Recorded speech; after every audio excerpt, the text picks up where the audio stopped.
to start doing current electricity. अभी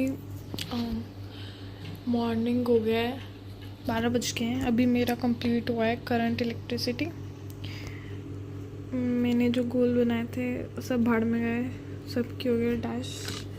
अभी इसको रिव्यू करते हैं. तो current electricity rate of flow of charge हो गया. Charge current equals I upon T average में. तो इंस्टेंटेनियस में डेल्टा, एवरेज में डेल्टा, इंस्टेंटेनियस में डी क्यू बाई डी. और ड्रिफ्ट वेलोसिटी फॉर्म में I equals N E A V D. और ड्रिफ्ट वेलोसिटी फॉर्म में E electric field upon mass into tau which is average time between collisions. और यहाँ पे minus लगा.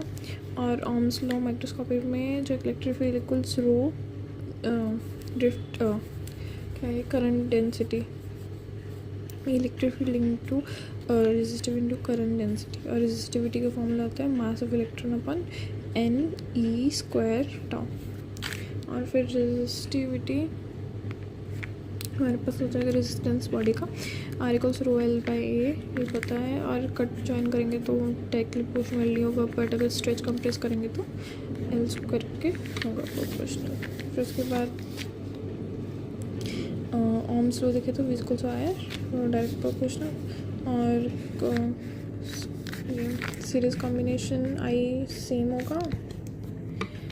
Series combination में I same होता है तो एन आर के इक्वल होता है, और ये आर बाई एन के इक्वल होता है. वोल्टेज होता है यहाँ पे पैरेलल. कुछ लॉ करंट लॉ, उसमें क्या होगा, जितना आएगा उतना चला जाएगा करंट. और उसके बाद वोल्टेज का लॉ, उसमें क्या होगा कि जहाँ से स्टार्ट करेंगे वहाँ पे घूम के आएंगे तो वोल्टेज सही नहीं होगा. ये निकालते हैं ऐसे, अगर माइनस से छोड़ा बट बैटरी ने तो वहाँ पे नेगेटिव हो जाएगा साइन, अगर पॉजिटिव ऐड हो जाएगा. फिर Wheatstone bridge 1/R2 equals R3/4. अगर इक्वल होगा तो यहाँ पे जो करंट है वो 0 फ्लो करेगा. उसके बाद मीटर ब्रिज का है कि अननोन रेजिस्टेंस हम इससे फाइंड कर सकते हैं. ये तो व्हीटस्टोन ब्रिज का वैसे in form of Wheatstone bridge दिखा दिया, बट हमें पता है कि x/L1 इक्वल्स R2/L लिख देंगे. और हम इसको इजी बनाने के लिए हम इसको ऐसे लिख देंगे फॉर अंडरस्टैंडिंग x/R1, जैसे व्हीटस्टोन में होता है R/R2. उसके बाद हमें पता है जो L1 प्लस L2 की वैल्यू होती है वो 1 मीटर होता है. अगर हम क्वेश्चन में L1 दिया तो L2 हमने उसमें 1 से माइनस कर देंगे.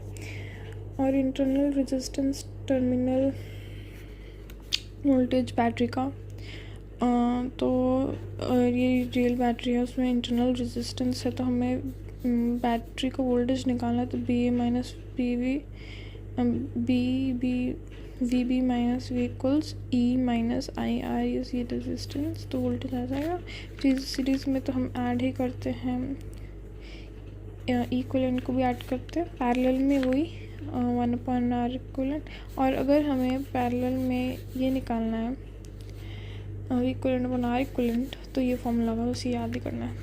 तो कम ही आते हैं क्वेश्चन, पर आ गया तो वी नो. उसके बाद पावर जो कंज्यूम होती है, अगर आई की फॉर्म में दिया होता है ये होगा, और वी की फॉर्म में तो V² I square by R. और हीट लॉस जो होता है वो बस इंटू टी कर देना है. और temperature dependency of R on temperature होगा तो rho T equals rho not 1 plus alpha T2 minus T1. और यहाँ पे रो की जगह R2 और R1 लगा देना है जब coefficient of resistance coefficient of resistivity. अभी रेजिस्टिविटी और टेम्परेचर में ग्राफ कॉपर में, तो कॉपर में ऐसा ग्राफ होगा, निक्रोम में डायरेक्ट ग्राफ होगा. और टिपिकल सेमीकंडक्टर हमें पता है वो इन्वर्स होता है. तो अगर रेजिस्टिविटी इंक्रीज करेगी तो टेम्परेचर डिक्रीज करेगा.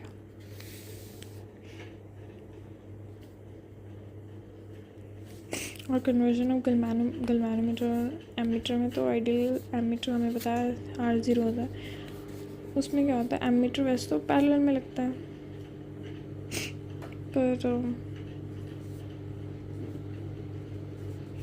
इसमें क्या होगा, तो बस एमीटर जो होता है ना उसमें रेजिस्टेंस बहुत कम होती है. तो जो गैल्वेनोमीटर जितना लेके जा सकता है वो ले जाता है आई, पर जो बाकी फिर ज़्यादा आई पड़ा होता है वो एमीटर ले जाता है. तो हमें पता है कि पैरेलल में वोल्टेज सेम होता तो हम ऐसे कर देंगे। अभी सीरीज़ में आई सेम होता तो आई सेम हो गया, आई कॉमन हो गया आई सी, और हमने रेजिस्टेंस को कम कर दिया। यहाँ पे रेजिस्टेंस इनफाइनाइट है, यहाँ पे बहुत ज़्यादा रेजिस्टेंस है, यहाँ पे कर मैक्स सभी जा सकता है।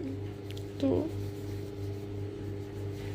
वोल्टेज कॉमन वोल्टेज निकल हो गया ये भी।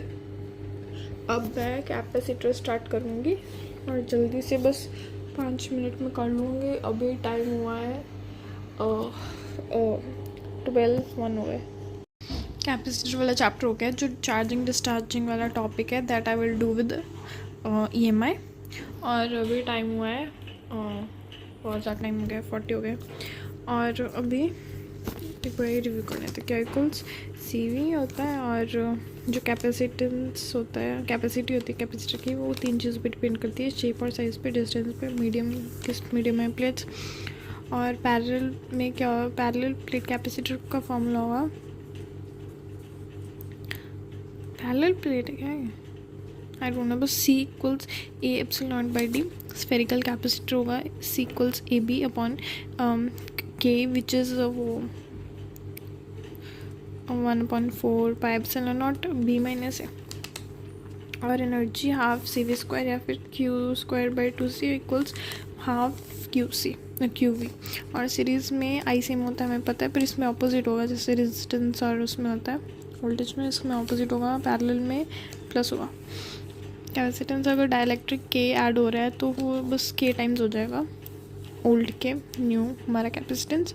और जो यहाँ पे K है उसकी वैल्यू है रिलेटिव परमिटिविटी इक्वल्स ε/ε0। और फॉर एग्जांपल ये क्वेश्चन है कि अगर हमें कोई डाइलेक्ट्रिक दिए हाफ डिस्टेंस पे तो हम उसको पैरेलल सीरीज़ में बना देंगे, और अगर डिस्टेंस हाफ हो गया तो फिर हमारा जो कैपेसिटेंस है वो डबल हो जाएगा। तो हमारा अगर 4 था तो 8 हो जाएगा, और दूसरे का कैपेसिटेंस K का इंटू हो जाएगा, तो that would be 24।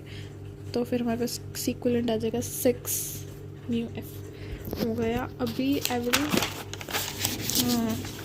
Start with the magnetic effect of current.